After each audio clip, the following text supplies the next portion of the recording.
আজকে আমরা পড়ব ব্যঞ্জন ধ্বনি সম্পর্কে। উচ্চারণে স্থান ও প্রকৃতি এবং ধ্বনি ও কম্পনের বায়ুপ্রবাহ বিবেচনায় ব্যঞ্জন ধ্বনিকে অন্তত 4 ধরনের ভাগে ভাগ করা যায়।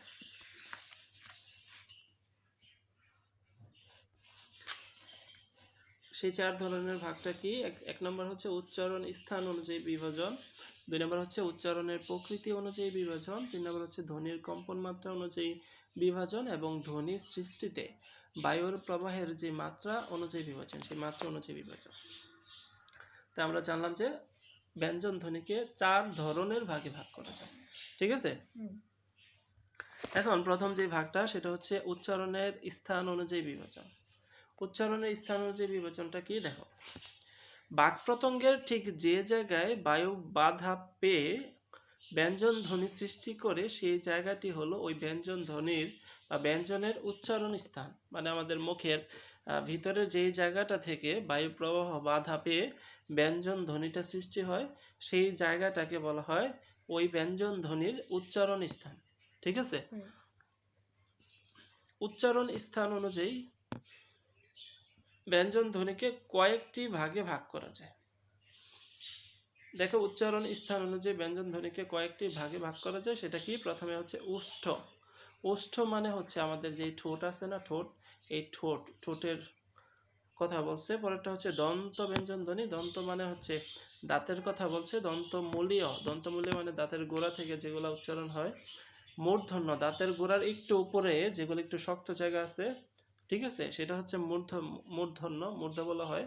এবং পরেরটা হচ্ছে তালব্য ব্যঞ্জন, যেটা হচ্ছে উপরের পার্টিশনের শক্ত জায়গাটা, ঠিক আছে, তালু বলি আমরা।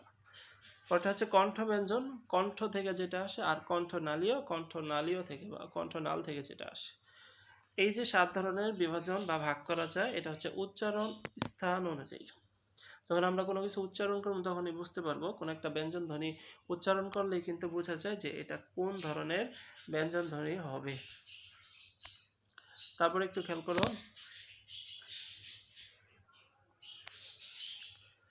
প্রথমে ব্যঞ্জন ধ্বনি উচ্চারণের সময় কোন বাক্প্রত্যঙ্গের অংশগ্রহণ মুখ্য এবং কোন বাক্প্রত্যঙ্গের অংশগ্রহণ গৌণ, নিচের সারণীতে তা দেখানো হলো। মুখ্য মানে প্রধান ভূমিকা রাখে, আর গৌণ মানে সহায়ক ভূমিকা রাখে। ঠিক আছে?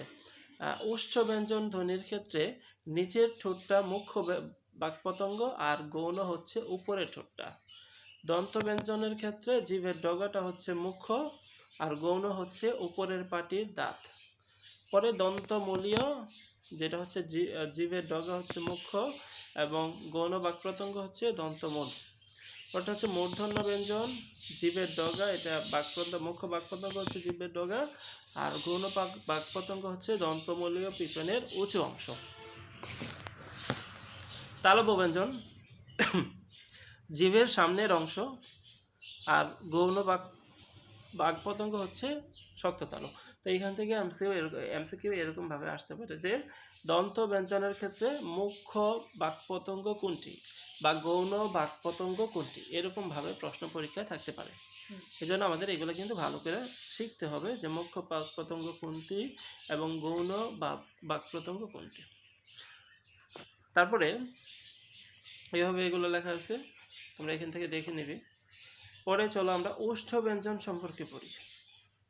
ওষ্ঠ ব্যঞ্জন ভালো করে খেয়াল করতে, ওষ্ঠ ব্যঞ্জন কোনগুলা? ওষ্ঠ মানে হচ্ছে দুইটা ঠোঁটের কথা বলছে। যেসব ব্যঞ্জন ধ্বনি উচ্চারণের সময় ঠোঁট দুটি কাছাকাছি এসে বায়ু পথে বাধা সৃষ্টি করে, সেগুলোকে ওষ্ঠ ব্যঞ্জন বলে। তাহলে ওষ্ঠ মানে হচ্ছে ঠোঁটের সহায়তায় বা ঠোঁটের বাধায় যে ব্যঞ্জন ধ্বনিগুলোর সৃষ্টি হয়, সেগুলোই হচ্ছে ওষ্ঠ ব্যঞ্জন। এগুলো দ্বিউষ্ঠ ধ্বনি নামেও পরিচিত। তাহলে ওষ্ঠ ব্যঞ্জনের আরেক নাম হচ্ছে দ্বিউষ্ঠ ধ্বনি নামে পরিচিত এগুলো। যদি আমরা উচ্চারণ করি প, ফ, ব, ভ, ম প্রভৃতি শব্দের, এই যে প, ফ, ভ, ভ, ম, অর্থাৎ পাকা, ফ ফল, বাবা, ভাই, মা, এই শব্দগুলোর যে প, ফ, ব, ভ, ম আছে, এগুলা কিন্তু ওষ্ঠ ব্যঞ্জন ধ্বনির উদাহরণ। তাহলে উষ্ঠ ব্যঞ্জন ধ্বনি কোনগুলা? এই যে প, ফ, ব, ভ, ম, এগুলো উচ্চারণ করতে গেলে কি হয়? মুখের কোথায় বাধা পায়? বাতাসটা ঠোঁটেতে, ঠোঁটেতে বাধা পায়। তোমরা যখন উচ্চারণ করবে তখনই বুঝতে পারবা। তারপরে হচ্ছে দন্ত ব্যঞ্জন। দন্ত ব্যঞ্জন মানে হচ্ছে যেগুলা দাঁতের সহায়তায়, হ্যাঁ, দেখো কি লেখা আছে এখানে, আছে যে যেসব ব্যঞ্জন ধ্বনি উচ্চারণের সময় জিভের ডগা উপরের পাটির দাঁতে লেগে বায়ুপথে বাধা সৃষ্টি করে সেগুলোকে দন্ত ব্যঞ্জন বলে। যেমন তাল, থালা, দাদা, ধান প্রকৃতি শব্দের যেই ত, থ, দ আছে, এগুলা যখন আমরা উচ্চারণ করব আমরা অনুভব করতে পারবো যে আমাদের জিহ্বার যে ডগাটা সেটা উপরের দাঁতের যে পাটি আছে সেই দাঁতের মধ্যে লাগে। যেমন ত, থ, দ তুমি উচ্চারণ করলেই দেখতেছো তোমার জিহ্বাটা কোথায় লাগতেছে? দাঁতের মধ্যে লাগতেছে। তো এইগুলা হচ্ছে দন্ত ব্যঞ্জন। এগুলা ভালো করে পড়তে হবে, দাগিয়ে রাখতে পারো। পরেরটা হচ্ছে দন্তমূলীয় ব্যঞ্জন। হ্যাঁ, বিভিন্নভাবে প্রশ্ন বলবো যে ত কোন ব্যঞ্জন, হ্যাঁ, উচ্চারণ স্থান অনুযায়ী এটা কোন ব্যঞ্জন, তখন বলতে হবে দন্ত ব্যঞ্জন। পরেরটা হচ্ছে দন্তমূলীয় বা দাঁতের যে গোড়া সেখান থেকে যেসব ব্যঞ্জন ধ্বনি উচ্চারণের সময় জিভের ডগা উপরের পাটির দাঁতের গোড়ার সঙ্গে লেগে বায়ুপথে বাধা সৃষ্টি করে সেগুলোকে দন্তমূলীয় ব্যঞ্জন বলে। ঠিক আছে, অর্থাৎ দাঁতের গোড়ার মধ্যে বাধা পায়। ন যদি উচ্চারণ করো, ন র, অর্থাৎ নানা, রাত, লাল, সালাম প্রভৃতি এই শব্দের যে ন র ল স এগুলো রয়েছে, এগুলো হচ্ছে দন্তমূলীয় ব্যঞ্জন। কি ব্যঞ্জন? দন্তমূলীয় ব্যঞ্জন। পরেরটা হচ্ছে মূর্ধন্য ব্যঞ্জন। এখন আমরা মূর্ধন্য ব্যঞ্জনটা একটু ভালো করে দেখব। মূর্ধন্য ব্যঞ্জনটা হচ্ছে যেসব ব্যঞ্জন ধ্বনি এই যে দন্তমূল এবং তালুর মাঝখানে যে উঁচু অংশ থাকে তার নাম হচ্ছে মূর্ধা। মূর্ধা জায়গাটা কিন্তু চিনতে হবে ভালো করে, যে দাঁতের মূল গোড়া এবং তালুর আগ পর্যন্ত, অর্থাৎ দাঁতের একটু উপরে উপরের দাঁতের যে একটু উপরে যে শক্ত জায়গাটা থাকে, একটু উপরে দাঁতের গোড়ার সাথে ঠিক উপরের জায়গাটা, এটাকে কি বলা হয়? এটাকে বলা হচ্ছে মূর্ধা। যেসব ব্যঞ্জন ধ্বনি উচ্চারণের সময় জিভের ডগা মূর্ধার সঙ্গে লেগে বায়ুপথে বাধা সৃষ্টি করে সেগুলোকে মূর্ধন্য ব্যঞ্জন বলে। যেমন টাকা, ঠেলাগাড়ি, ডাকাত, দোল গাড়ি, মোর প্রভৃতি শব্দের ট, ঠ, ড, ঢ, এই যে ট, ঠ, ড, ঢ, র, র, র এগুলো যখন উচ্চারণ করবা তোমার জিহ্বাটা কোথায় লাগতেছে? ট, ঠ, ড যখন বলবা তখন কিন্তু দাঁতের একটু উপরে যাচ্ছে জিহ্বা, না? এইগুলা হচ্ছে মূর্ধন্য ব্যঞ্জন। যে সকল ব্যঞ্জন উচ্চারণের সময় এরকমটা হয় সেটা হচ্ছে মূর্ধন্য ব্যঞ্জন। পরেরটা হচ্ছে তালব্য ব্যঞ্জন। তালব্য ব্যঞ্জন কি? তালুটা হচ্ছে মূর্ধার উপর অংশ, অর্থাৎ উপরের পাটি, একবার উপরের পাটিটা, উপরের অংশটা মুখের। যেসব ব্যঞ্জন ধ্বনি উচ্চারণের সময় জিভের ডগা খানিকটা প্রসারিত হয়ে তালুর কাছে বায়ুপ্রবাহে বাধা সৃষ্টি করে সেগুলোকে তালব্য ব্যঞ্জন বলে। যেমন চাচা, ছাগল, জাল, ঝড়, শশা প্রভৃতি শব্দের যে চ, ছ, জ, ঝ এগুলো রয়েছে, এগুলো হচ্ছে কি ধ্বনি? এগুলো হচ্ছে তালব্য ব্যঞ্জন। তারপর হচ্ছে কণ্ঠ, যেগুলো কণ্ঠ থেকে আসে। দেখো কণ্ঠটা ভালো করে বুঝতে হবে। যেসব ব্যঞ্জন ধ্বনি উচ্চারণের সময় জিভের পিছনের অংশ উঁচু হয়ে আলজিভের কাছাকাছি নরম তালুর কাছে বায়ুপথে বাধা সৃষ্টি করে সেগুলোকে কণ্ঠ ব্যঞ্জন বলে। অর্থাৎ কি বললো? ব্যঞ্জন ধ্বনি, যেসব ব্যঞ্জন ধ্বনি উচ্চারণের সময় জিভের যে পিছনের অংশটা রয়েছে গোড়ার দিকে জিহ্বার, সেই পিছনের অংশ উঁচু হয় আলজিভের দিকে কাছাকাছি যদি নরম তালুর কাছে এসে বাধার সৃষ্টি করে, বায়ুপথে বাধা সৃষ্টি করে, সেগুলোকে কণ্ঠ ব্যঞ্জন বলে। যেমন কাকা, খালা, গাধা, ঘাস, কাঙাল প্রভৃতি শব্দের যে ক, খ, গ, ঘ, ঙ রয়েছে, এই শব্দগুলা, এই যে ক, খ, গ, ঘ যখন তুমি উচ্চারণ করবা দেখবে তোমার জিহ্বার যে গোড়াটা সেটা আলজিভের দিকে চলে যায়, হ্যাঁ, এবং সেখানে বাতাসটা কিন্তু বাধা পায়। এবং এই ব্যঞ্জনগুলোই হচ্ছে কণ্ঠ ব্যঞ্জন। আরেকটা হচ্ছে কণ্ঠনালীয়, মানে আরেকটু নিচে থেকে আসবো, যেটা কণ্ঠনালীয় ব্যঞ্জন উচ্চারণের সময় ধ্বনির থেকে বায়ু কণ্ঠনালী হয়ে সরাসরি বের হয়ে আসে। হাতির শব্দের হ কণ্ঠনালীয় ব্যঞ্জন ধ্বনির উদাহরণ। এতটুকু বোঝা গেছে? আচ্ছা, তাহলে এটা কি অনুযায়ী বিভাজন ছিল? যে উচ্চারণের স্থান অনুযায়ী বিভাজন, যে কোন জায়গা থেকে উচ্চারণ হইতেছে সেই উচ্চারণের মুখের যে উচ্চারণের স্থান, ব্যঞ্জনগুলো যে কোন জায়গা থেকে উচ্চারিত হচ্ছে সেই উচ্চারণ স্থান অনুযায়ী এই ব্যঞ্জন ধ্বনিগুলোকে ভাগ করা হয়েছিল।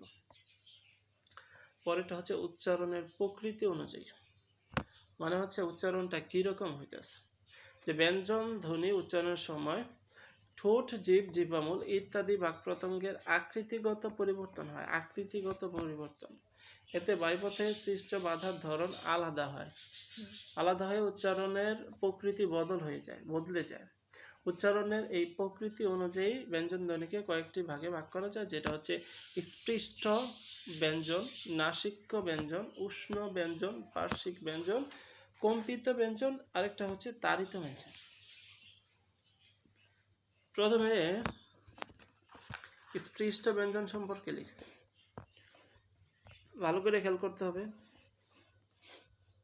স্পৃষ্ট মানে কি? যেসব ব্যঞ্জন ধ্বনি উচ্চারণের সময় দুটি বাক প্রত্যঙ্গের পরস্পরের সংস্পর্শে এসে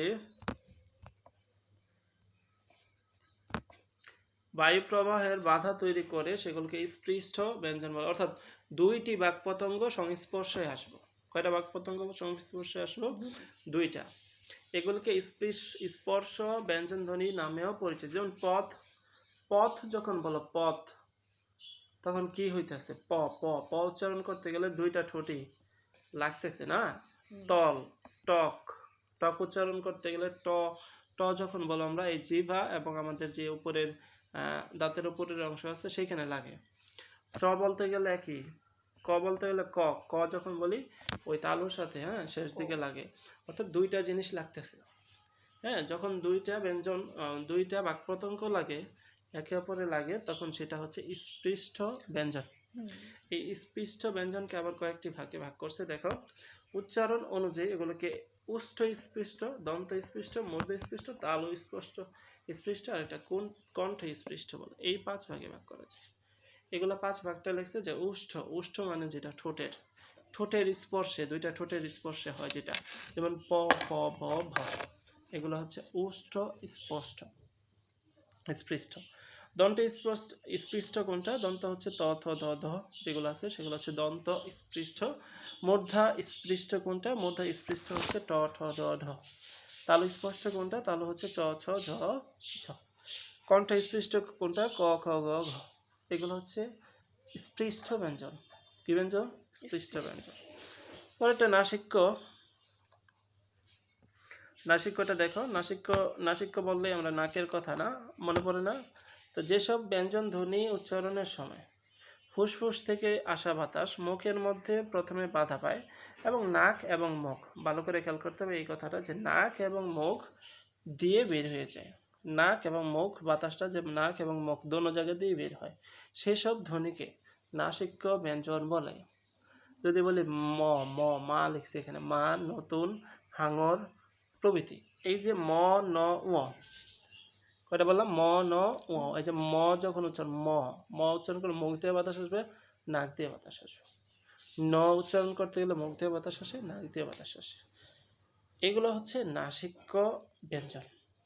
ন, ম, ম, এই তিনটা মুখস্থ রাখতে হবে। ন, ম, এই যে ন, ম, উ, এই তিনটা কি ধ্বনি? নাসিক্য ব্যঞ্জন। ঠিক আছে, এগুলো কি ধ্বনি? পরেরটা হচ্ছে উষ্ম ব্যঞ্জন।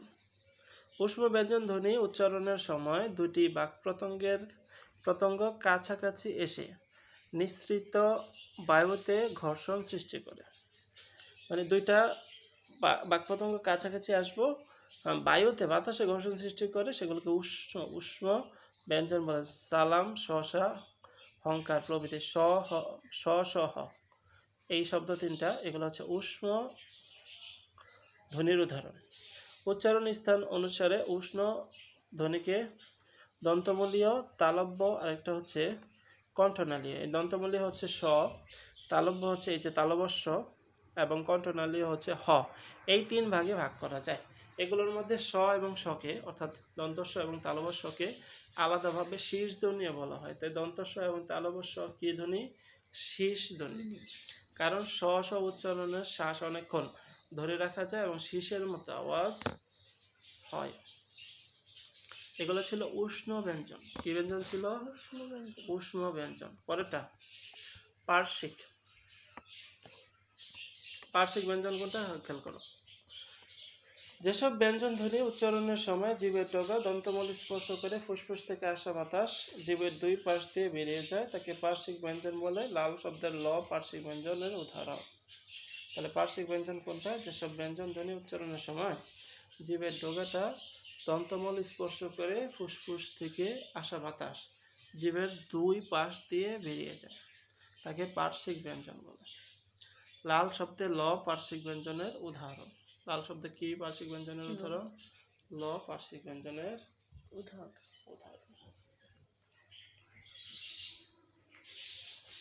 তাহলে পার্শ্বিক ব্যঞ্জন কোনটা? যে